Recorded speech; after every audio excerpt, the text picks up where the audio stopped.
Hello friends. காலை உணவா வாழைப்பழத்தை சாப்பிட்டுவிட்டு தோலை தூக்கெறிய மனசு இல்லாம துண்டு துண்டா கட் பண்ணி ஒரு பாட்டில்ல போட்டு வேணுங்கிற அளவு தண்ணி ஊத்தி ஒரே ஒரு நாள் கழிச்சு வடிகட்டி செடிகளுக்கு ஊத்தினா பனானா தோல்ல இருக்கிற சத்துக்கள் அனைத்தையும் செடிகளுக்கு குடுத்த மாதிரி ஆச்சு.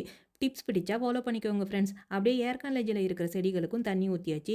இவங்களுக்கு தண்ணி ஊத்துறதும் பராமரிக்கிறதும் ரொம்ப சவாலா இருக்கு. 10, 15 நாளைக்கு ஒரு நாளைக்கு தான் தண்ணி ஊத்துறேன். பரவாயில்ல என்ன மன்னிச்சு இவங்களும் நல்லாவே வளர்றாங்க.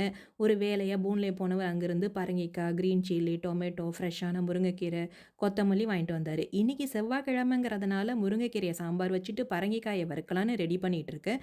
முருங்கைக்கீரை சாம்பார் அவருக்கு பிடிக்காது. அவருக்கு பிடிக்காதுங்கிறதுக்காக எவ்வளோ காலம் நான் சாப்பிடாம இருக்கிறது? அதனால இன்னைக்கு எனக்கு பிடிச்ச முருங்கைக்கீரை சாம்பார கொஞ்சம் கூட பசுமை மாறாம டேஸ்ட்டா சமைச்சு சாப்பிட போறேன். ஒரு நாள் தானே அவரும் அட்ஜஸ்ட் பண்ணிக்கிட்டாரு. குடும்பத்தினருக்கு பிடிக்கலனாலும் நமக்கு பிடிச்ச சின்ன சின்ன ஆசைகள நாமளும் இழந்துடக்கூடாதுங்கிறது என்னுடைய கருத்து. உங்களுடைய கருத்து என்னன்னு சொல்லுங்க ஃப்ரெண்ட்ஸ். வீடியோ பிடிச்சா லைக் பண்ணுங்க. நெக்ஸ்ட் வீடியோ பார்க்க சப்ஸ்கிரைப் பண்ணுங்க. தேங்க்ஸ்.